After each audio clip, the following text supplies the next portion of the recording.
Você já ouviu falar da tribo de Manassés?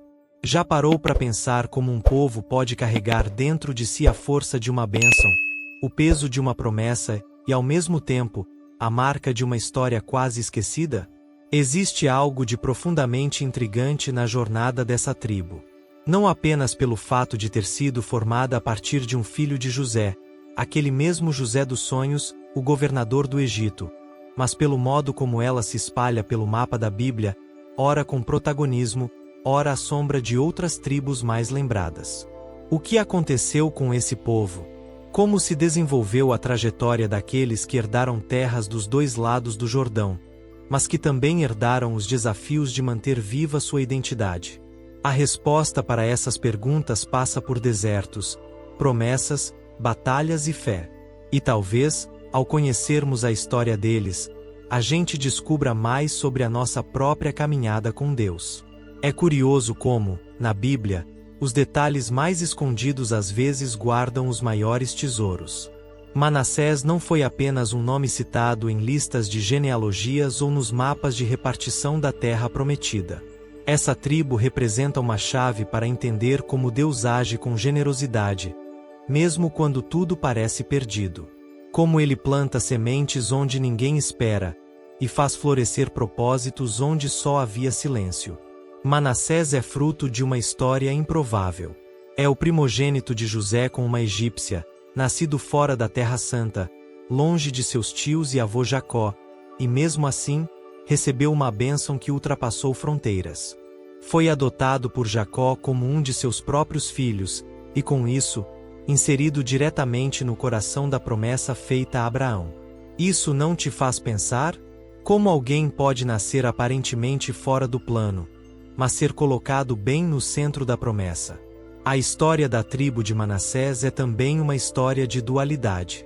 De um lado, metade da tribo decidiu ficar do lado leste do Jordão, antes mesmo de atravessar para a terra prometida. Do outro, a outra metade avançou para o oeste, ocupando terras em Canaã.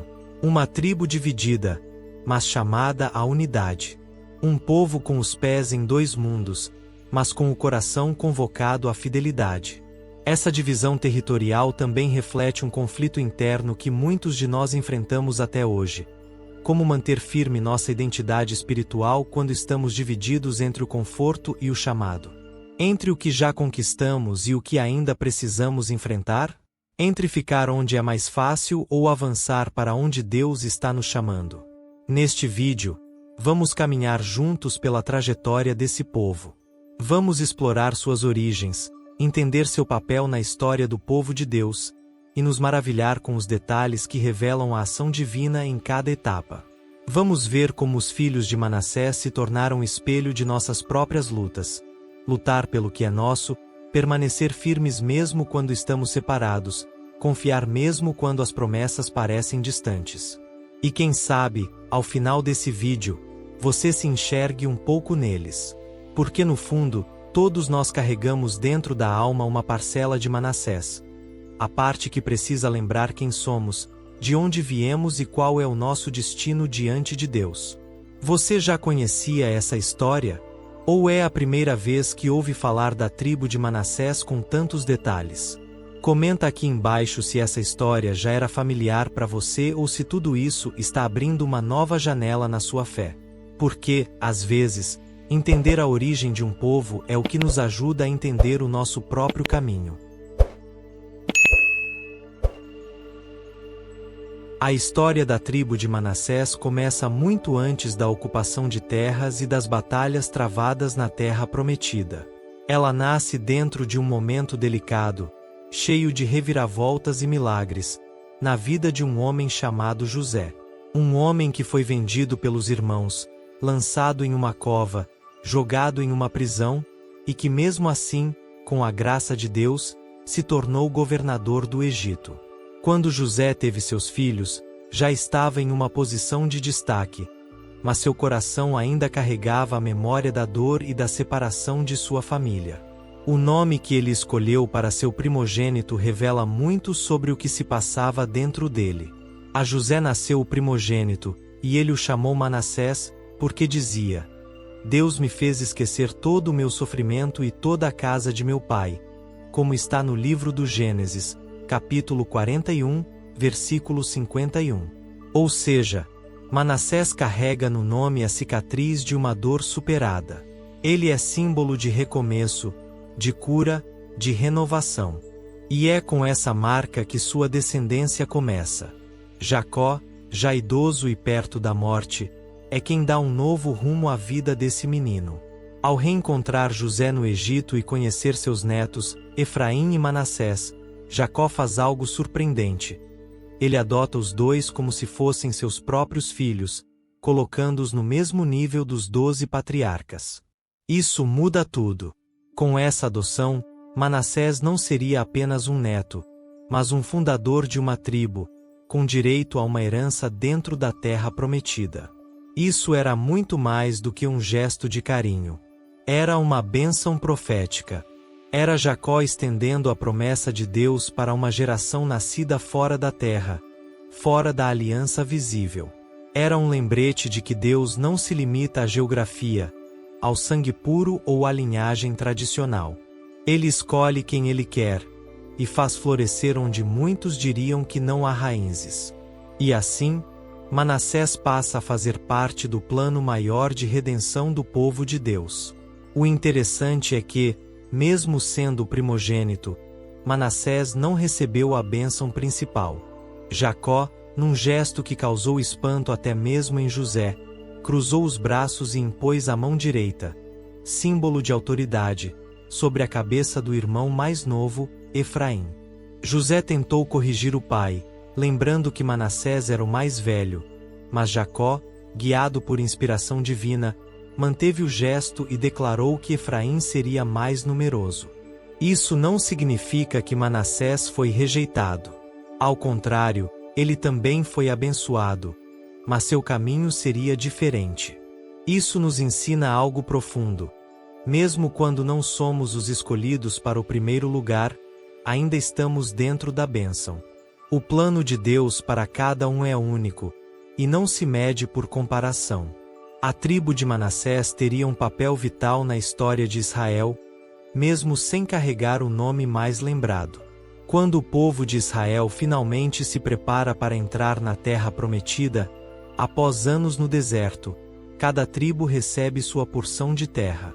Mas antes mesmo de atravessar o Jordão, 2 tribos e meia fazem um pedido inusitado a Moisés. Elas desejam ficar do lado leste do rio, em terras que já haviam sido conquistadas de reis inimigos. Essas tribos eram Ruben, Gade e metade da tribo de Manassés.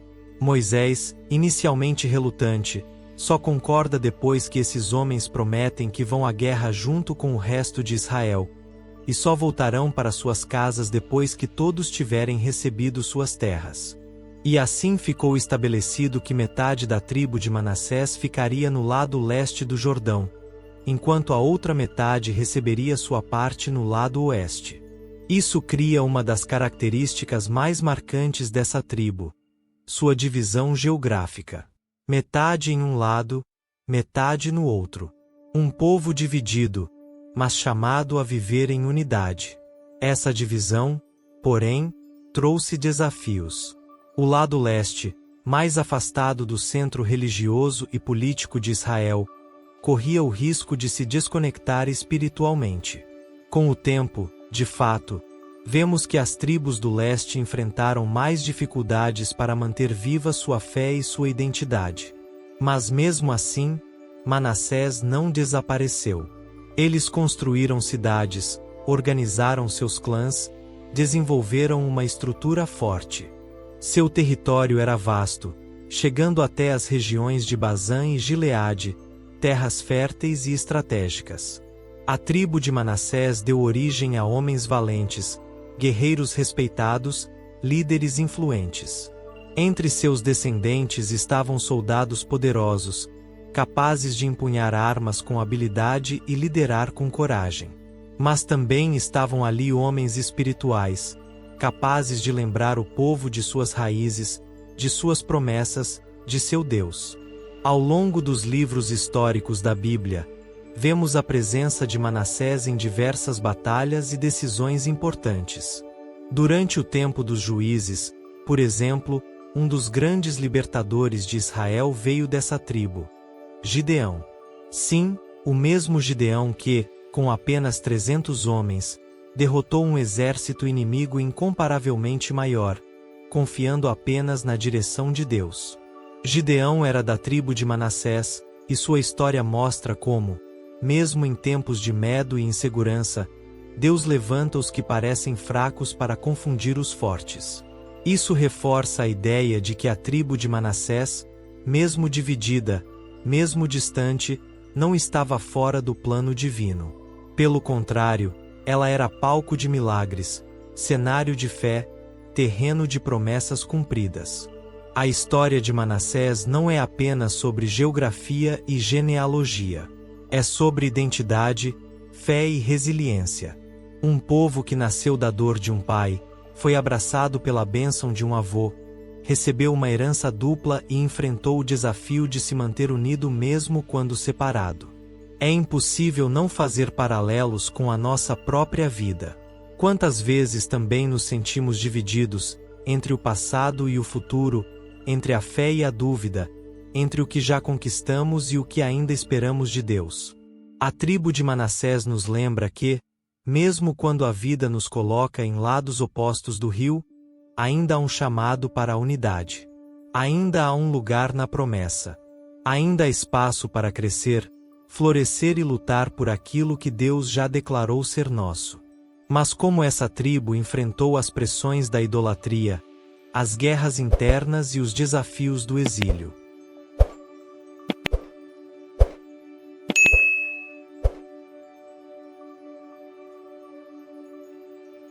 Ao avançarmos na trajetória da tribo de Manassés, entramos em um período turbulento da história de Israel.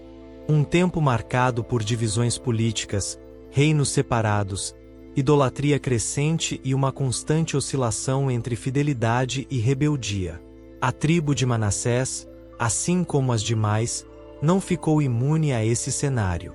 Estando geograficamente dividida, com uma parte do povo do lado leste do Jordão e outra do lado oeste, a tribo passou a viver realidades distintas. Do lado oriental, o distanciamento físico do centro religioso de Jerusalém se tornou, aos poucos, um distanciamento espiritual. O templo estava longe, os levitas não estavam tão presentes, e com isso, práticas pagãs começaram a se infiltrar lentamente. Aquela terra fértil, promissora, cheia de bênçãos, começou a se tornar também campo de batalha espiritual. O lado ocidental da tribo, por sua vez, ainda mantinha mais proximidade com as outras tribos e com as celebrações no templo. Mas mesmo assim, o coração do povo se deixava seduzir por deuses estrangeiros. Em várias passagens dos livros de Reis e Crônicas, vemos os descendentes de Manassés, tanto do lado oriental quanto ocidental, sendo mencionados em listas de reis corruptos, práticas de idolatria e afastamento das leis de Deus. A promessa que havia começado com tanta luz nos dias de José e Jacó parecia agora coberta por uma nuvem pesada. Mas é justamente nesse cenário que a graça de Deus se manifesta com mais força. Porque Ele nunca desiste do seu povo. Mesmo quando tudo parece perdido, mesmo quando a aliança é quebrada, Deus continua chamando de volta, continua levantando profetas, continua abrindo caminhos de restauração. Um dos episódios mais marcantes dessa fase é a história do rei Manassés, que leva o mesmo nome da tribo, mas não é diretamente dela.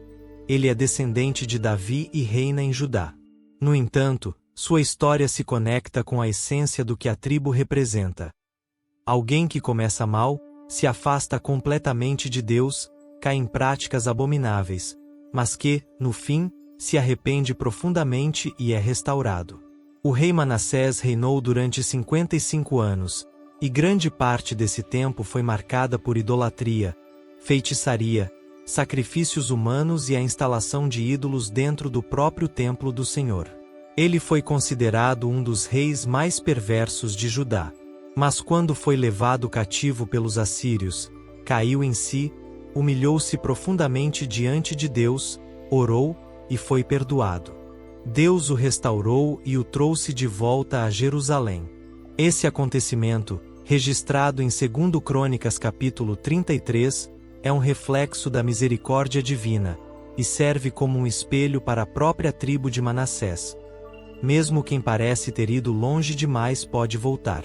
A tribo de Manassés nos ensina que a restauração é possível. Mas ela não é automática.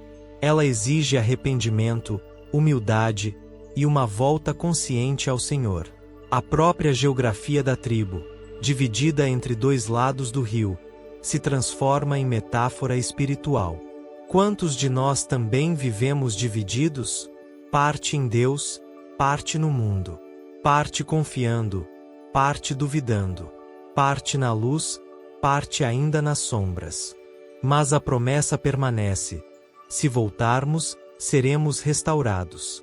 Durante o período dos reis, especialmente após a divisão do reino entre Judá e Israel, a situação das tribos do norte, incluindo a porção de Manassés situada a leste do Jordão, se agravou. O reino do norte mergulhou profundamente na idolatria, sob a liderança de reis que abandonaram o Senhor e conduziram o povo a caminhos tortuosos. Altares pagãos foram erguidos, profetas foram perseguidos, e a lei de Deus foi desprezada. Foi nesse contexto que surgiram os grandes profetas como Elias, Eliseu, Amós, Oséias. Homens levantados por Deus para denunciar o pecado e chamar o povo de volta. Não era apenas um aviso, era uma chance. Uma última oportunidade antes do juízo. Mas o coração endurecido do povo não mudou. E assim, o Império Assírio veio com força e destruiu o reino do norte. As tribos que estavam naquela região, incluindo a metade oriental de Manassés, foram levadas cativas. Homens, mulheres e crianças foram deportados, suas cidades destruídas, e sua herança ancestral aparentemente perdida. Era o cumprimento das advertências divinas. Um povo que havia recebido tanto, mas que escolheu caminhos distantes, agora colhia os frutos da desobediência. No entanto, mesmo na dor, mesmo no exílio, a identidade da tribo não desapareceu completamente. Porque a semente da promessa nunca é destruída. Ela pode estar escondida, soterrada pela poeira da história, mas continua viva. Enquanto isso, a outra metade de Manassés, que permaneceu no lado ocidental, sobreviveu por mais tempo, ainda ligada ao reino de Judá. Mas a influência dos vizinhos pagãos, a pressão política e os constantes conflitos tornaram a fidelidade uma tarefa difícil. Ao longo dos séculos, a tribo de Manassés enfrentou altos e baixos, períodos de fidelidade e momentos de decadência. Mas uma característica parece permanecer: a capacidade de voltar, de lembrar, de se arrepender, de reconstruir. Na época do retorno do exílio, durante os livros de Esdras e Neemias, encontramos registros de homens de Manassés entre os que voltaram para reconstruir Jerusalém e o templo. Mesmo sendo poucos, mesmo tendo perdido território e prestígio, eles ainda estavam lá, firmes, presentes, conscientes de quem eram. Isso mostra que, embora a tribo tenha sofrido perdas imensas, ela não desapareceu da história. Sua memória permaneceu viva, e sua contribuição para o povo de Deus seguiu firme. Essa fase da história de Manassés é como um espelho para nossa própria vida cristã. Porque todos nós, em algum momento, enfrentamos fases de queda, de frieza espiritual, de distanciamento. Mas também temos a oportunidade de voltar, de reconstruir, de fazer parte daquilo que Deus está edificando, mesmo que os escombros do passado ainda estejam diante dos nossos olhos. Deus não chama apenas os fortes, os perfeitos ou os bem posicionados. Ele chama os quebrados, os esquecidos, os que perderam tudo. E, com eles, Ele faz algo novo. Foi assim com Manassés. Pode ser assim conosco também. A história da tribo de Manassés não termina com o exílio. Ela continua ecoando nas páginas da fé. E nos mostra que, mesmo divididos, mesmo exilados, mesmo caídos, ainda somos parte do plano de Deus. Ainda há redenção. Ainda há uma história a ser escrita.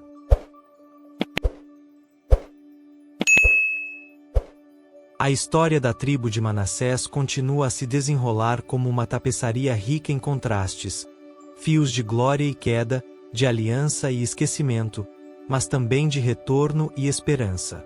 À medida que atravessamos os séculos e nos aproximamos da era do Novo Testamento, percebemos que, embora muitos aspectos físicos da tribo tenham se dissipado, como seus territórios, sua força militar ou sua representatividade política, o nome de Manassés não desapareceu. Ele continuou ecoando, como uma memória viva, como uma raiz que permanece mesmo quando o tronco parece ter sido arrancado. É aí que começamos a entender que a história da tribo de Manassés não é apenas sobre terras ou descendentes, mas sobre propósito, identidade e redenção. Na genealogia de Jesus, por exemplo, registrada por Mateus no capítulo 1, encontramos nomes que remetem à linhagem das tribos. E ainda que Manassés, filho de José, não seja diretamente citado como um ancestral de Jesus, o espírito da sua história ressoa profundamente com aquilo que o Messias veio restaurar.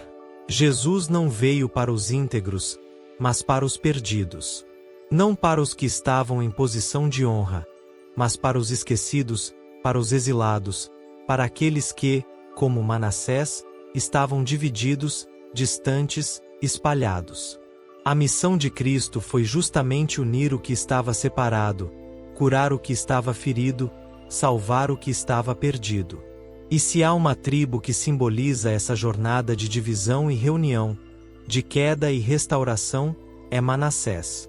O eco da tribo também aparece nas palavras de Jesus, quando ele fala sobre as ovelhas perdidas da casa de Israel. Em João capítulo 10, ele declara: "Tenho ainda outras ovelhas que não são deste aprisco. A mim me convém conduzi-las também." Essas palavras falam sobre inclusão, sobre unidade, sobre reconduzir aqueles que foram espalhados, exatamente o destino da tribo de Manassés.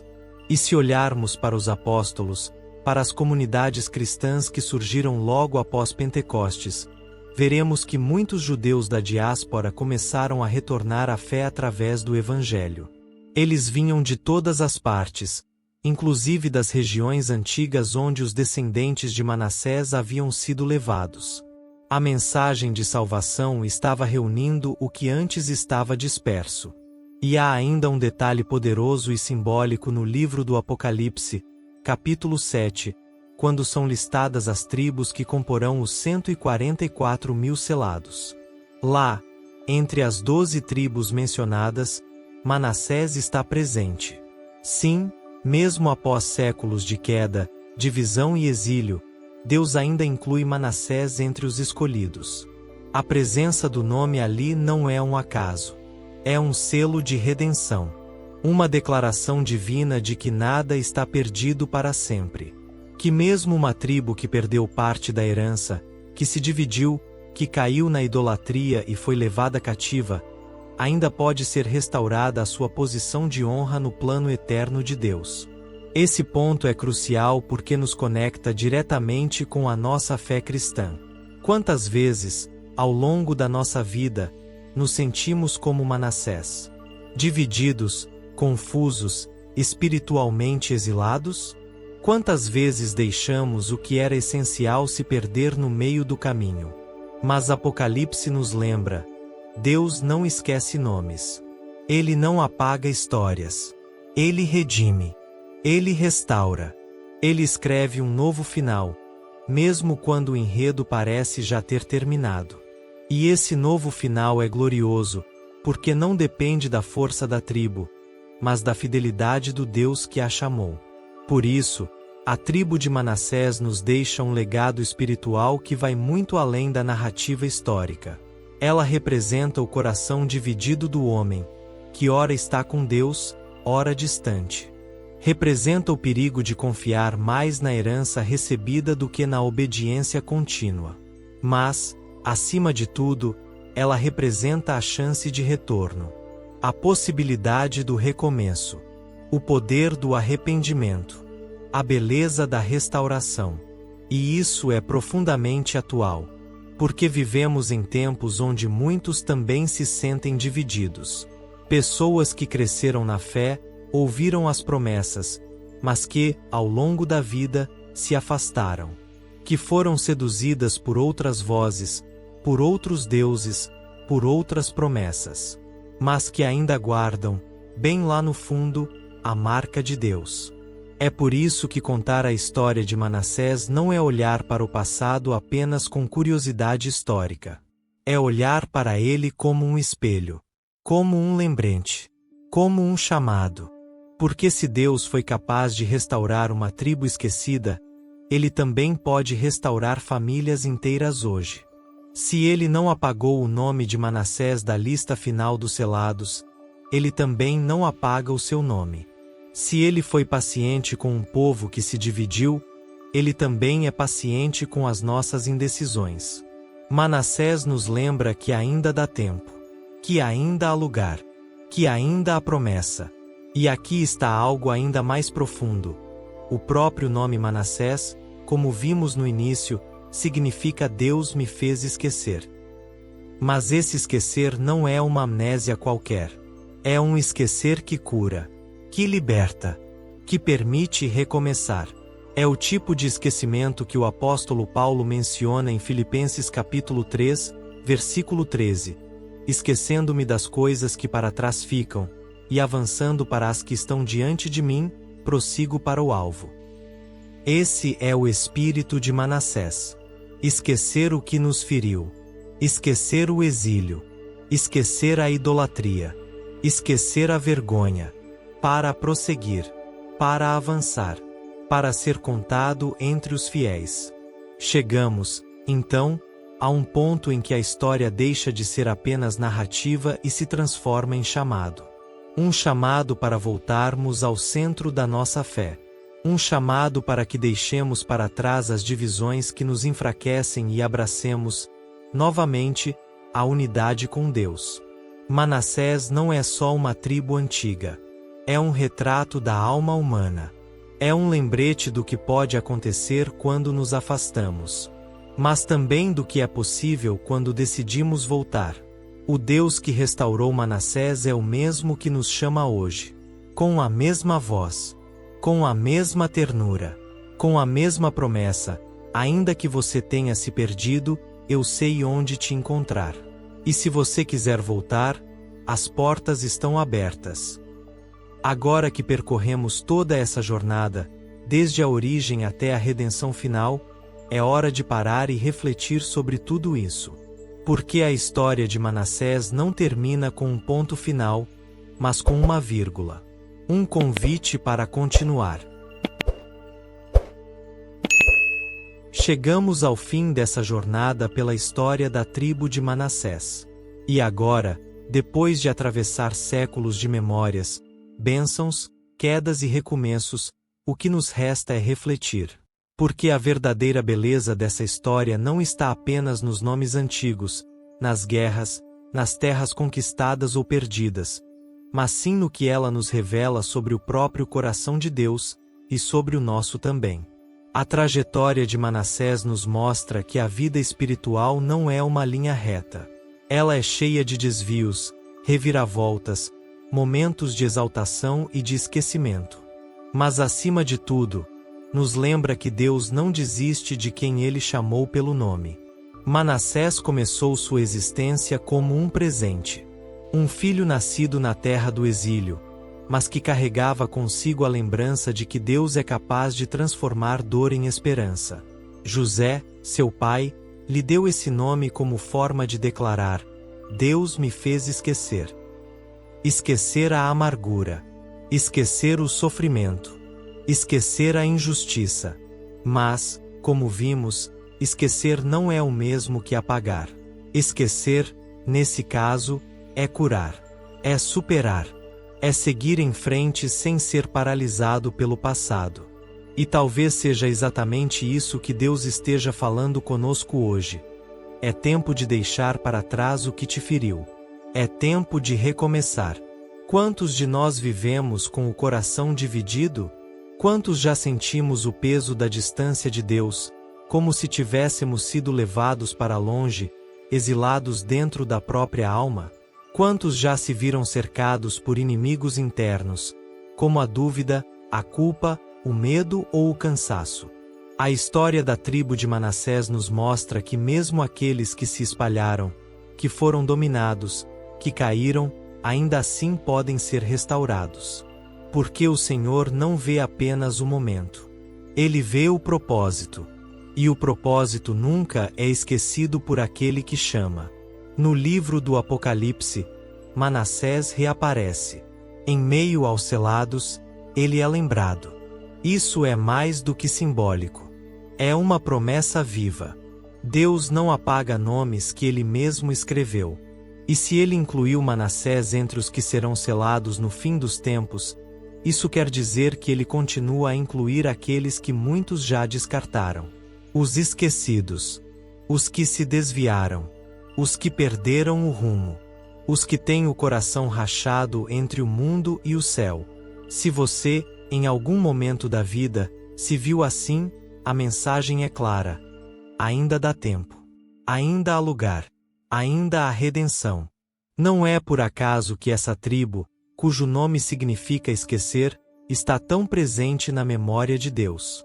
Talvez seja para nos ensinar que a nossa história, por mais falha que pareça, pode ser lembrada por Ele com amor. Que nossos capítulos difíceis não são obstáculos para a sua graça. Que nossos erros não anulam nossas promessas. E que, como Manassés, podemos ter um novo começo, se decidirmos voltar para o Senhor. Então, o que essa história nos ensina? Que o nosso Deus é o Deus dos esquecidos, dos partidos, dos exilados. Que Ele não desiste de nós quando nos afastamos. Pelo contrário, Ele continua nos chamando, nos esperando, nos cercando com amor. E que mesmo quando estamos longe, Ele prepara caminhos de volta. Como diz a carta aos Hebreus, no capítulo 10, versículo 23, guardemos firmemente a confissão da esperança, sem vacilar, pois fiel é o que prometeu. A história de Manassés não termina em derrota. Ela termina com um convite. Um chamado silencioso, mas poderoso. Volte. Recomece. Permita que Deus apague a dor, não a memória. Que Ele transforme sua história, não a descarte. Que Ele faça florescer de novo a fé, mesmo que ela tenha murchado. Porque, assim como fez com Manassés, Deus também pode restaurar a sua vida. Se essa história falou com você, se despertou algo no seu coração, compartilhe nos comentários. Você já conhecia a história da tribo de Manassés? Já sentiu que a sua caminhada se parece um pouco com a dela? Ou conhece alguém que pode se identificar? Divida sua experiência. E se esse vídeo tocou você de alguma forma, não se esqueça de se inscrever no canal. Aqui, continuamos contando as histórias daqueles que Deus usou, mesmo nos momentos em que o mundo já os tinha esquecido. Temos outras histórias no canal. De Efraim, de Dan, de José, de tantos outros personagens que viveram jornadas marcadas por dor e esperança, por queda e recomeço. Cada uma delas tem algo precioso para te ensinar. Assista, compartilhe, mergulhe nas Escrituras com a gente.